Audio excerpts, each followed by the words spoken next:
Kung ating babalikan na nakaraan, halos mahigit 200 dekada na nga po ang nakakalipas nang unang tumapak sa bansang Amerika ang Noy Bagito at wala pang nakakakilalang si Manny Pacquiao. June 23rd, 2001. It's my first time in America, so absolutely I'm an underdog. Kung saan ay nabigyan ito ng pagkakataon upang agawin ng korona sa tinaguriang hand of stone ng South Africa na si Lelo Ledwaba. Isa sa mga kinikilalang pinakamahusay at kinatatakutan noon sa Super Bantamweight Division noong mga panahon na yon. Subalit pagdating nga po ng mismong laban, ay tila na wala ang tigas ng South African champion at nagmukhang mahinang nilalang sa kamay ng ating kababayan na si Manny Pacquiao. Wala nga pong kapalag-palag na winasak ng Noy Bagito pang si Pacman ang ibinibidang South African champion na si Lelo Ledwaba.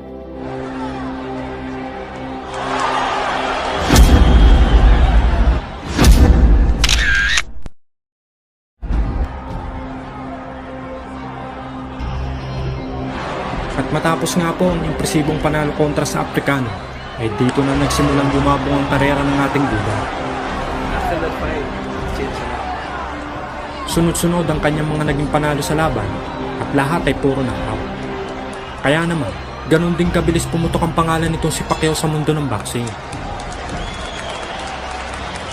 Subalit alam niyo po ba na sa kasagsagan noon ng karera ng ating bida ay may isang unknown boxer na nagmula sa Kazakhstan ang dumayo dito sa Pilipinas at nagtangkang pigilan ng Nooy bulusok at di mapigilang pananalasa sa ring ni Pacquiao.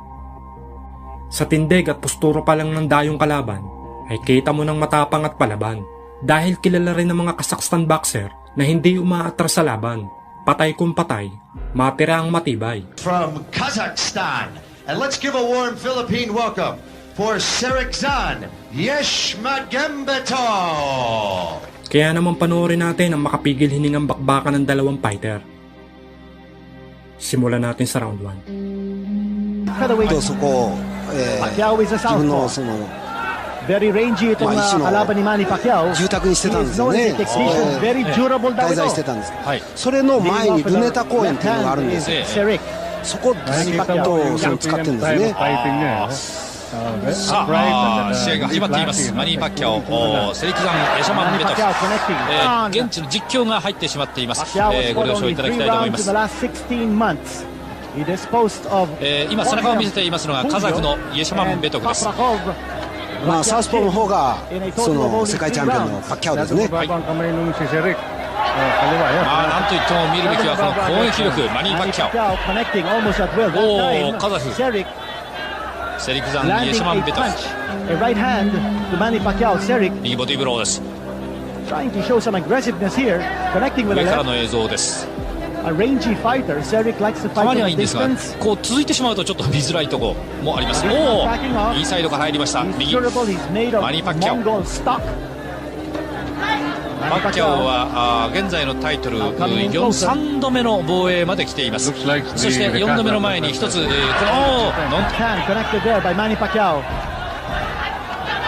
ストレート、そしてまた右ワンツー。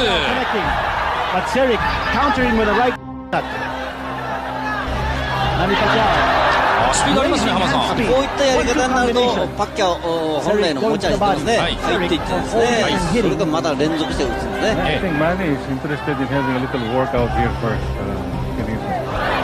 重たいパンチを放つイエシャマン・ベトフという情報があります。その前にガンガンいってるマニー・パッキャオ。今みたいにですね、思いっきり左で入ると、あれがパッキャオのパターンですね。お客さんも大喜びです。第1ラウンドからダウン。勝てません。おお、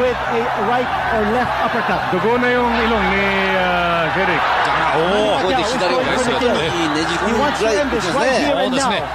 これ左強いですね。左がもう決定打になっています。パンチくぐります。ちょっとエシャマン・ベトフ形が崩れつつあるが入りました。効いてますね。流れつけます。たとえクリンチされようが左で切り離してしまいます。わっとなんとか食らいついてエシャマン・ベトフ攻撃をしのぎました。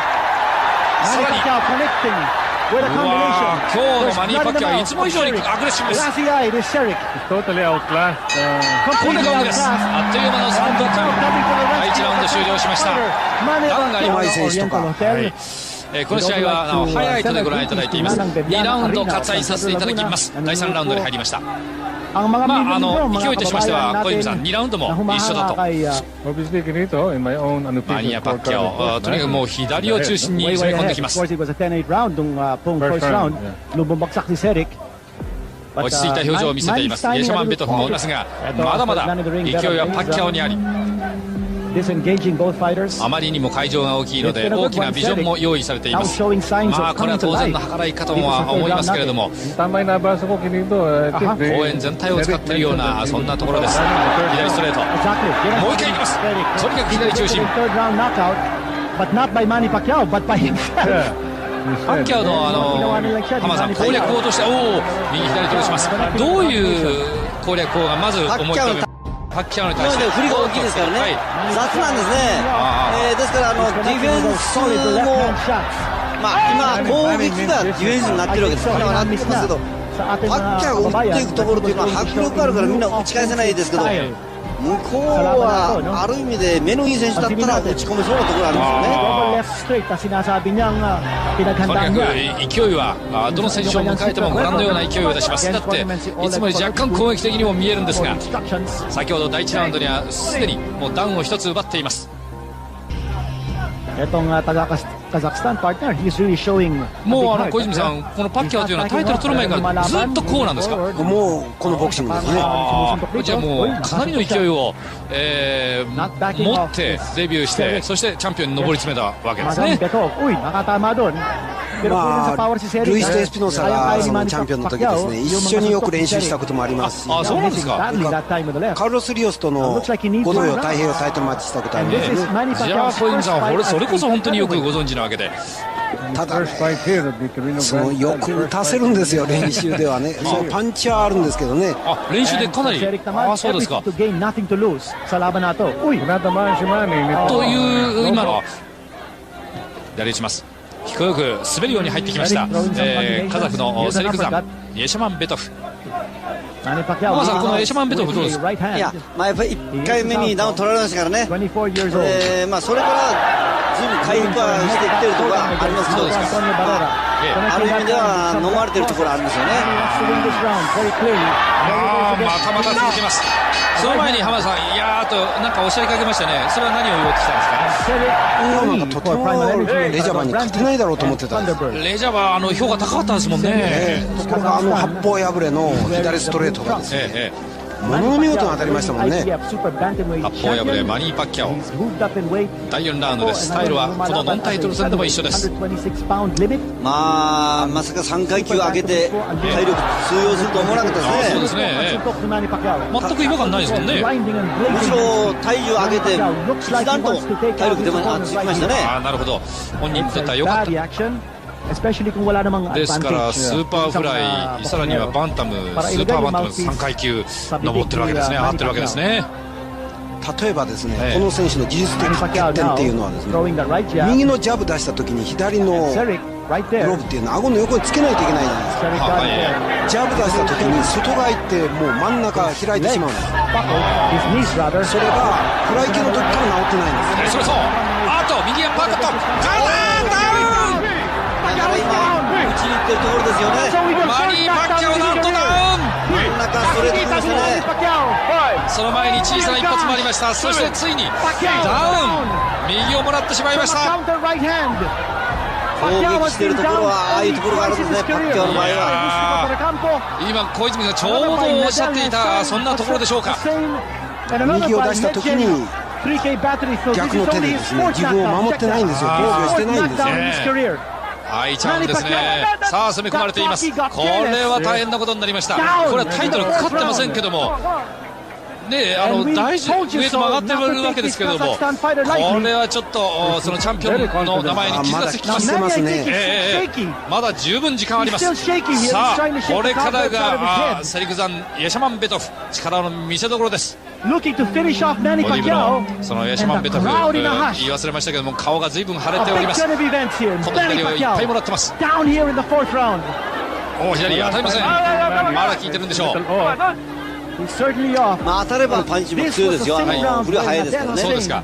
floored 当 Manny たりませ Pacquiao ん。でも当たりません。 in Antipolo. イエシャマンベトフも 3ね years ago. そう急にパンチが当たったもん And, でね the manager of ちょっと Cedric, やっぱり Danny 狙 Leo って of るっていう Australia, ところがありますね all だから Cedric 硬くなって did んで was す 当然 versus 狙いますでしょう。 Pacquiao. That was the fight where Manny Pacquiao was floored in the fourth パ round. ッキャオがパンチを繰り出すうちに、 Manny Pacquiao なん now となく coming 取り back. 戻しつつあるようです。 Manny Pacquiao. Referee now. まもなく And I thought Rusty. 4ラウンド終了です。ああいうちょっとした休みがですねやっぱり助かるんですよねあ、元気出ましたね、パッキャオ。元気いっぱい、元気回復しています。 No doubt by Cedric now. 第4ラウンド終了しましたが、 Both パッキャオダウ fighters ン have scored knockdowns in this fight. Cedric went down and そうですね。 Pacquiao down. 攻撃してると、この選手は攻撃力で勝ってますけどね、え Magambetov. 打たれる隙は Both たくさんあ fighters るん have です now ね。 scored あの攻撃、 knockdowns. 第5ラウンドに入りました。これは試合として、面白みが出てまいりました。両選手がダウンを期しています。ダウンの取り合い。聞いた後のテープを外れて、直したところはパッキャオはすごく割れましたね。あれだけで随分違うテープに使われました。パッキャオがガードを上げてます。まあ、最初は上げてるんですけども、いや、もともとガード高いんですね。打ってる時ですよね。オープンガードになりますから。気前が良くなってしまいます。マニー・パッキャオ。また始まりました。まあ思い切りがいいですよね技術的には決してそんなに優れた選手じゃないと思いますけど、はい。パワーがありますよ、やっぱり一つ飛び抜けたものを持っていますとチャンピオンになります。マニー・パッキャオ、これは時たま自分を救いますが、あるいは時によっては相手を大いに助けてしまう時もあります。まあそれ以上にファンの皆さんはちょっと水が入りまして、気が抜けてしまうものですが、おお、いたの、今の喜び方は浜田さん聞いてたんでしょうかね。ああ、これはダメか。うわ、お客さんすごいよ、大喜び、作業をしています。まだ1分20秒ありますからね、決まりそうですね、このラウンド。いきます、いきます。とにかくもう左でどんどんいきます。一発当たればいいですね。踏みとどまれません。止めましたね。試合終了です。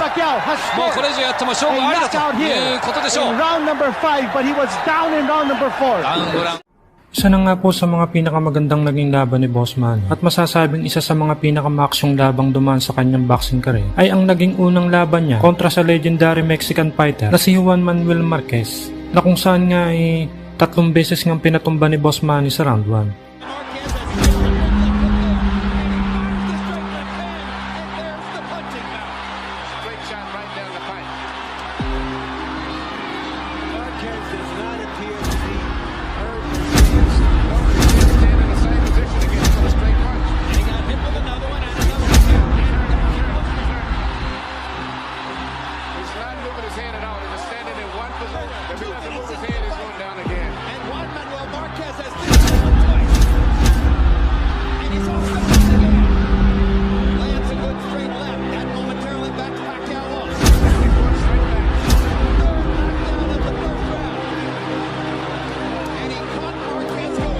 Subalit sa galing at tibay din niya nitong si Marquez ay nagawa pa rin itong may tablang kanilang naging laban.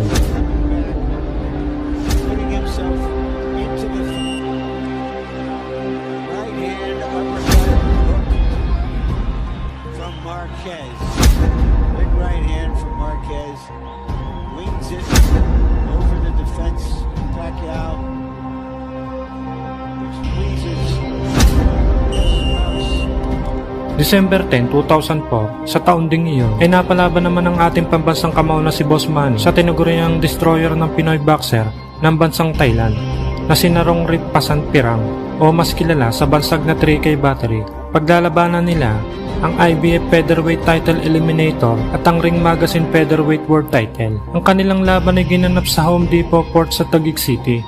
Noong mga panahon na yan, si Boss Manny ay may record na 38 wins, 28 knockouts, 2 talo, at 2 tabla. At ito namang si 3K Battery na kanyang ang makakatapat sa laban ay may record namang 44 wins, 23 knockouts, 7 talo at 1 tabla.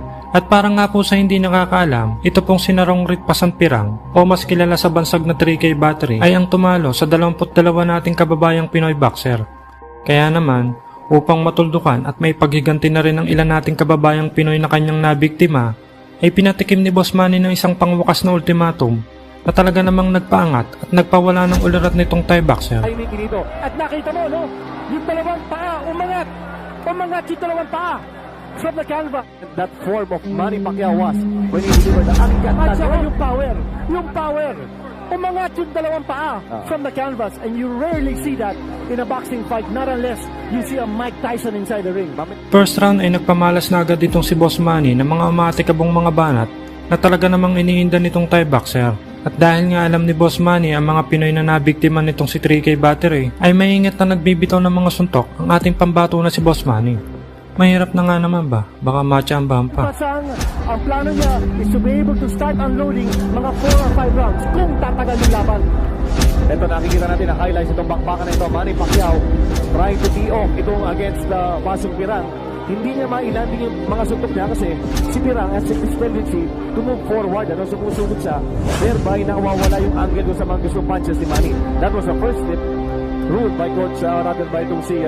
Round 2 ay tuloy pa rin ang mga malalakas na banat itong si Boss Manny. Samantalang ang kanyang kalaban naman ay puro depensa matapos ngang maramdaman ang malalakas na banat itong si Boss Manny. Ito po sa ating first and second round. Well, Chino, that's because maganda ang depensa ni Fasang. Although kinatamaan siya dito, hindi masyadong solid, no? Because he's got both his hands up. Oh, that's a knockdown. That is a knockdown. Definitely knockdown yun, sir. Fasang has no answer for Manny Pacquiao's aggressiveness. Saka hindi makagalaw, nahihilo siya, hindi niya malaman sa dami ng suntok. Sa dami ng suntok ni Manny Pacquiao. Maganda sa rin depensa niya, but he just is not able to fend off all those punches coming from Pacquiao. Grabing ginagawa ni Manny, talagang tinatrabaho niya yung kanan niya. Kinito, look at that, straight upper, now trying to jab with that right, leading with that right, and nailing him with that left. Yung po si Pasong Pirang. Already a knockdown has been scored in the second round. Parang isang beses na bumagsak si Fasan, but Fasan is still standing, he's still fighting back. Whoa! Leading with the right. Yan yung artillery ni Manny Pacquiao. And the arsenal is in trouble. Kinito, this guy is in trouble. He's trying to back off. Iwas-iwas na lang ito si Fasan. Manny Pacquiao is mauling Fasan 3K Battery. Short of toying around with this guy, going to the midsection and going upstairs again. Si Manny Pacquiao mixing it up.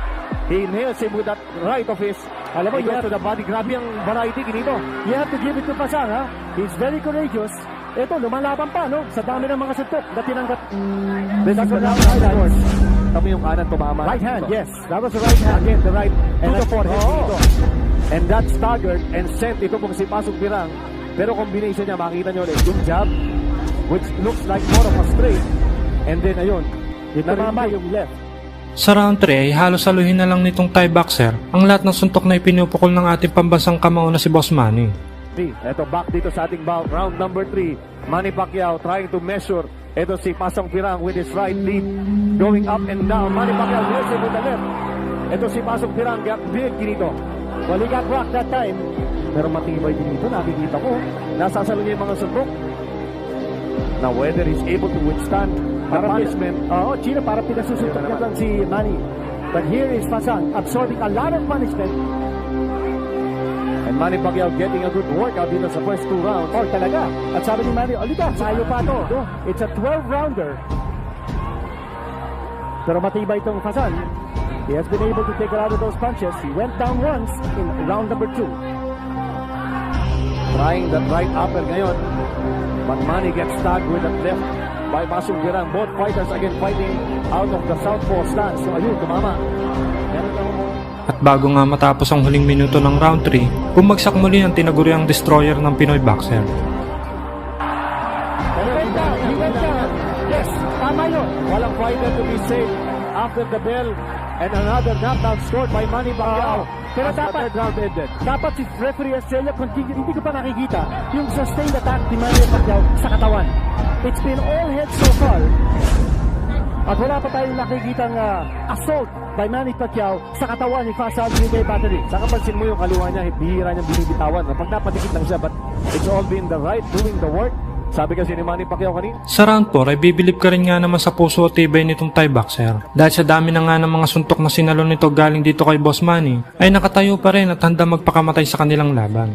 Subalit sa bilasik nga ng kamao ng ating pambato na si Boss Manny ay hindi niya na nagawang isurvive pa ang mga susunod pang round nang magbitaw si Boss Manny ng isang solidong uppercut sa nguyang-nguyang nitong Thai boxer. Parang upper yun. It's an upper left. That hit. This is the third knockdown scored in this bout by Manny Pacquiao against Pasong Tirang. At sabi ni Pasan, okay, lalaban pa ako. One punch brought down Pasan in this round. Ito na naman. Goodbye. And that's it. It's over. It's over. Manny Pacquiao, sensational knockout. Winner out. Sa lakas nga na suntok na tinamo nitong Thai boxer, makikita sa slow-mo na umangat ang dalawang paa nito sa ibabaw ng ring.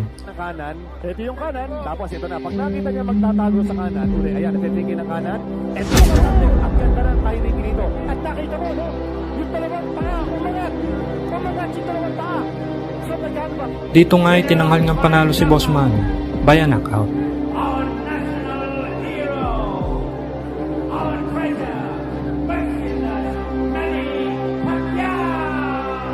At sa panalo ngang yun ni Boss Manny, ay matagumpay niyang nandepensa ng kanyang titulo. At ang pinakamaganda sa lahat, ay naiganti niya na rin sa wakas ang 22 Pinoy boxer na tinalo nitong si 3K Battery.